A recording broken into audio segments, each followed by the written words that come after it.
Welcome back to the Brother Show. I'm your host, K Mo. We are continuing our second three-part series, but this is the second part of it. And we'll be having a different continued conversation of what men think, part two, in 1 second. We'll be back.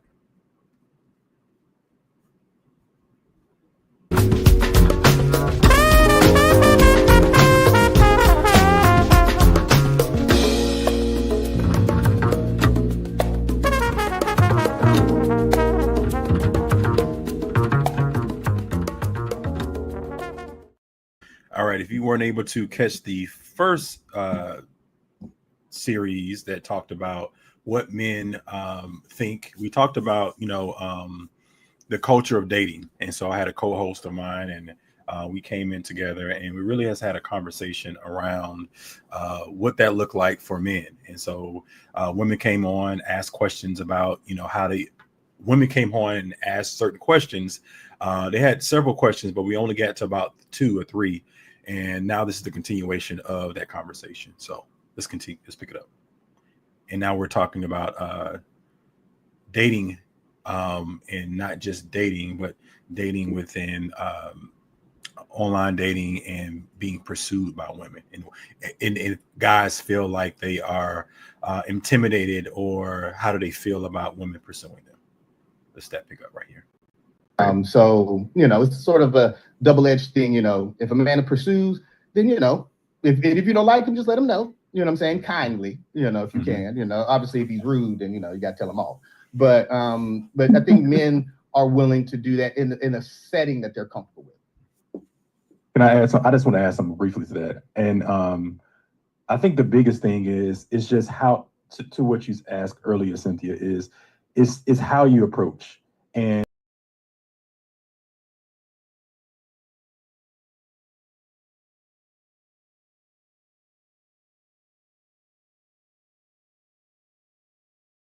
still can pursue you, because in nature we are hunters and we want to pursue. However, it can be a conversation where we are getting to know each other on the same level, if that's our intentions, and then the man can still pursue you.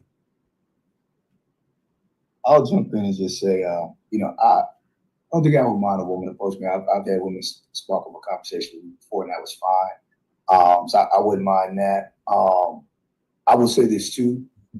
Just because a man is nice to you or shows chivalry doesn't mean he's also trying to holler at you. And I don't mean that disrespectfully. I'm just saying I can be nice and kind. I don't mean I'm trying to, let's do this and get in your draw. I'm just being a gentleman. So I just want to, because I've had encounters before where it was perceived. I was like, well, let me check how I'm, And then the last thing is a woman could approach, but she could never propose to me. I know that wasn't a question. I just want to throw it out there because I saw something recently. Yeah, I got to be the one to do the proposal, but yeah. Can I add something? I think, especially if we're talking to young men, I think it's incumbent upon young men to go out there and approach as many women as possible. There's something to approaching women. There's a rush that you get as a man when you approach a woman that you find attractive or that you feel drawn to, and there's an environment around. I think there's a rush and a level of confidence that you obtain with every denial you may get, with every Heisman you may get. I think if young men understood the power in approaching women, getting rejected, and never stop, I think there's a lot of power and a lot of confidence that a man can have if he is willing to constantly approach. If that makes any sense. And so I mentioned that last time. I'm sorry, I need to go back a little bit. I mentioned that last time we had the conversation and how important it is for a guy to pursue. I just think it's, we hear so many times that guys are afraid to really pursue these days, and the rejection. But I think Rob was really kind of hit on to it. It's, that role builds confidence. It builds understanding of who you are. And it also teaches you how to align yourself and find ways to seek out the person that you desire. And I wouldn't say the club or, you know, any place like that, or somewhere after 11, 12 might be the place you want to meet somebody that you will have that type of conversation with or pursue in that manner. Typically people don't, I would say women don't reject in that type of way, you know, after those hours. However, I think that, you know, those guys have to really, younger guys have to really be persistent in developing that sense of confidence so that they can be able to reach the type of woman that they want to reach. And that's difficult and hard these days, but I still believe that, you know, guys, we've talked about this offline, it still can happen, because a lot of these men that's on this call are in marriages of long-term relationships.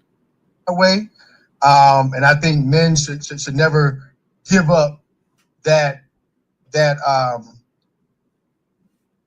men should never give up that God-given innate ability that we have. Like, I think that's given to us by the Creator, and I think that we should always take advantage of it. I'll piggyback off of that. I'm sorry, go ahead, Brian. I was going to piggyback off that because I agree with that 100%. But one thing I've noticed for a lot of young brothers is that there's no clue as to how to approach a woman. Mhm. But a lot of young brothers that are, I don't want to be discriminatory, I'll say for a certain generation, maybe under 35, under 30, they don't know how to navigate a room full of women or approach. And it was kind of funny because I had a young brother that I was with, and my wife went to Spelman. So we're at Spelman Morehouse Homecoming, and it is a ton of beautiful women out there. And girls giving them looks. And I'm like, oh man, if you don't get out there and do something, I'm gonna get irritated. I need you to go do something.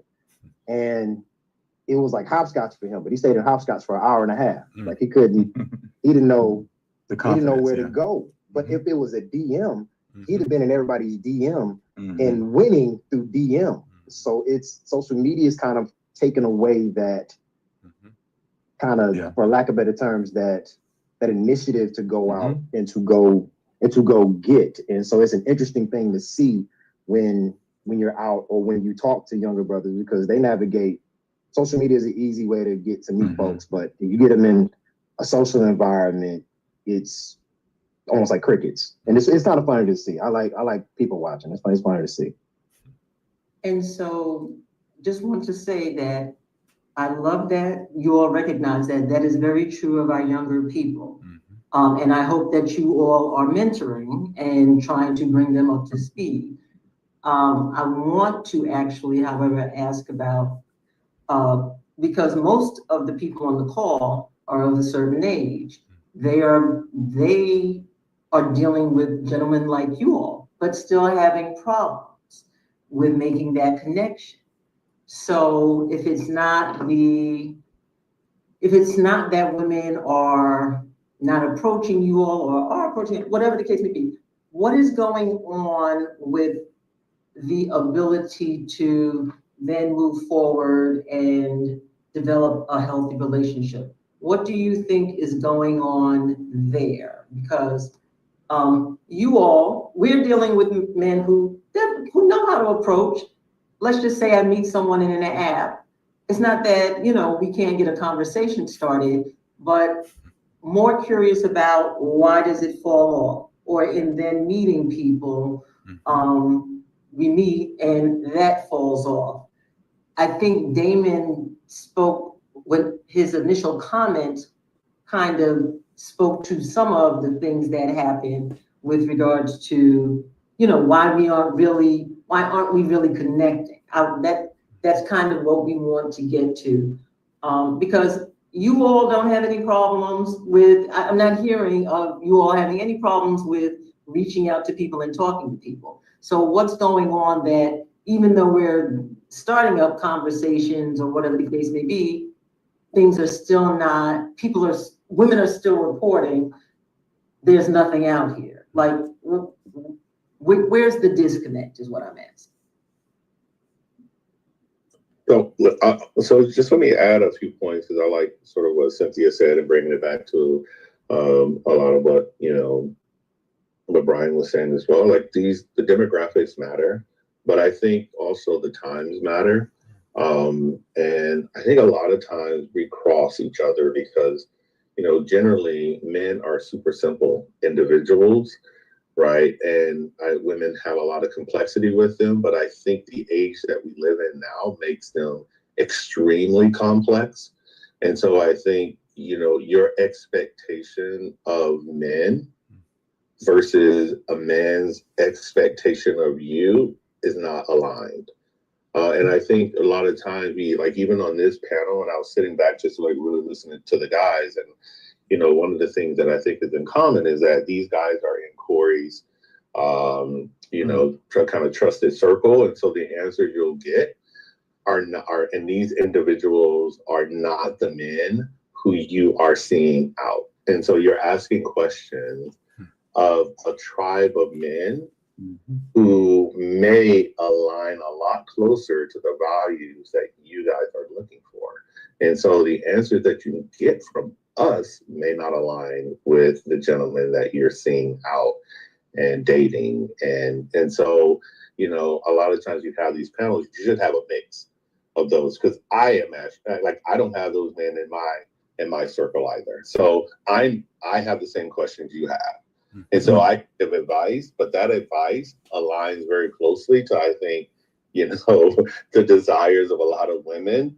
And so it's just really hard to answer these questions and give you guys this side, because I don't think there are a lot of us like out there in these times. Like, I think, these times are very slim. And I think with all the modern tech, and I'm in tech, and like the modern technologies and stuff has really driven relationships in general apart, right? So people are very, socially inept when it comes to connecting with someone in person. And I think someone wrote in the chat, like, listen, online, we good.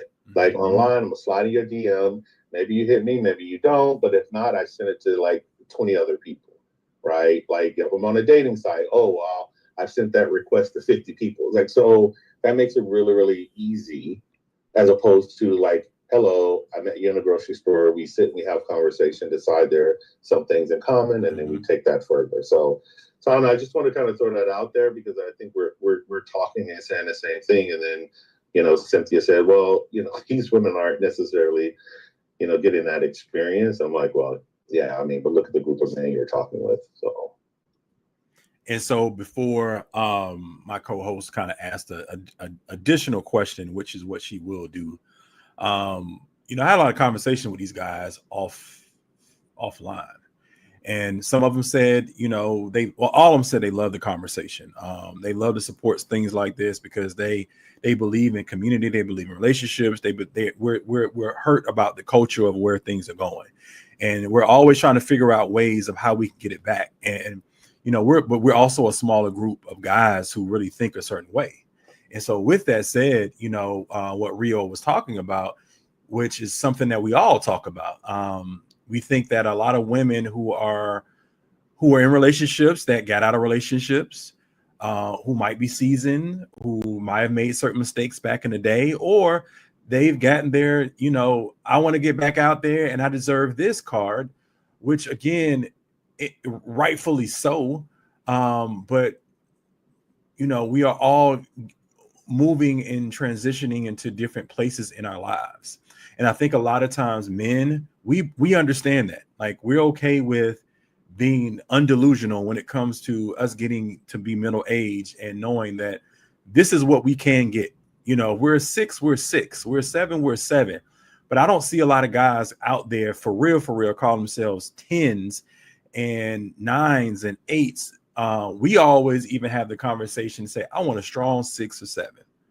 That's what we always say. A lot of men in my circle. But what they mean by that is physically a 6 or 7. Because we all know average is 5. But for some reason, everybody feels like they're past the 7 and 8 and 9. But they make it up those 3 or 4 points with how the woman treats him, how she's a mother, how nurturing she is, how she understands the guy, how she's able to come into his life and make his life better as well. and not just the woman who just, I believe I deserve, using those type of that language. And I would say that will get you into a space where you aren't able to find those guys, and the guys that you visually or physically are looking at aren't at the place that a lot of the guys that, you know, in the I would even say a lot of guys in manosphere land, who are really, they may not be saying in a way that makes a woman feel good, but ultimately we want our community back. Ultimately, we want the women to, you know, to join us, to allow the men in those spaces to lead and not feel like, you know, you're settling. And you know, the guys had talked about this offline, and they were really trying to, you know, I get it, be very respectful, because the co-host and I talked about that, because they wanted to find men who were able to have conversation and not feel like it was hope, you know, there was no hope in finding somebody. And I agreed to that, and I talked to them, and I made sure that they understood that. Unfortunately, I believe that as we go on to the conversation and we're asking certain questions, women asking certain questions, I'm not sure still if it's something that they really understand and want to hear. And so I gave my 2 cents. I'm just reacting off of this video, but that's my personal opinion, and my personal opinion coming from conversation with men, because a lot of those guys are saying it, and they're going to continue to say it very respectfully. I'm not sure if they're catching it of some of the audience. And so that doesn't mean that anybody's settling. That doesn't mean anybody or whatever.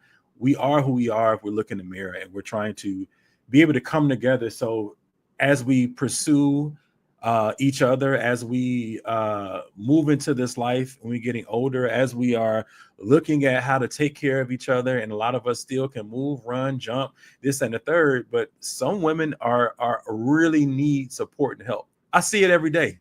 They will never say it, but they really need, and it's moments in life that they need men. And, you know, I see it all the time, and it's unfortunate, but if they aren't able to have conversations like this to get on, when I say a man's page, a man's journey to lead his family.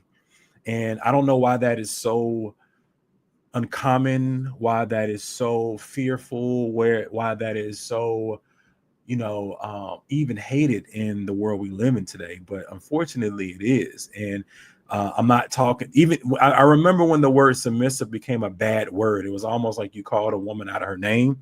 And when we start having these types of conversation, but truthfully, so to move in a man's journey is for a woman to be protected. And I know women all the time who do not want to not be out here alone, who do not want to not be protected, who want to be coveted by a man. And so I would always say to my friends, and we agree this all the time, we're like, if I was a woman and I didn't have to do it, I wouldn't do it. You know, I would definitely go into a man's space to not want to work as much, because for real, I don't know too many women that want to work for real. They want to do their passions. They want to be their career so they can buy the things they want. But to have to work, to have to pay bills, when I say bills, the real bills, the bills that you don't want to pay, the carburetor goes out, the Cadillac converter goes out, all the catalyst converter goes out, those type of things, have to spend money on things. I don't know women that do. And I just think that for that, it's an even exchange when it comes to something like this. And, you know, Rio kind of like hit on it and say that a lot of guys on here and a lot of guys out there, they have standards. They're not going to tolerate certain behaviors. And I think me saying the word tolerates, you know, will run people away, but I don't mean in a negative way. It's all positive in the sense of, you know, we want to make sure that we protect our women, and we want to make sure that they are safe. But that comes with a level of respect, honor, inspiration to be around us. So where are you all? What would you say? I don't know how many of you all are single, or even when you were single. Mm-hmm. If you weren't on the app, what is a good way to meet someone in the wild or in real life? I should stop saying in real life. So I would say to Mario's point, Mario made a really good point. I work with both at my job and also people I represent, young men I represent, a younger group. I work with a younger group and I represent a younger group. And a lot of the social cues, a lot of the social norms that we grew up with, they don't really have because they grew up in a different generation. But I will say this about the younger group. They're very sharp. And if they can just get around brothers like us, brothers like Corey, Mario, and the brothers I've seen on the panel, the younger brothers are anxious and willing to listen. Sometimes they don't come across like that because they're very, sometimes there's a false sense of confidence, but I get it. But when they get around older brothers that they can trust, and I've seen this personally, both, like I said, at my job and brothers I represent, once they're able to trust, because I think that's a huge factor with young men, once they're able to trust, they're willing to open up and accept game from older men. So, Robert has a good point, and we were talking about younger guys and really trying to embrace and make sure that those guys are really seeing what we kind of grew up with.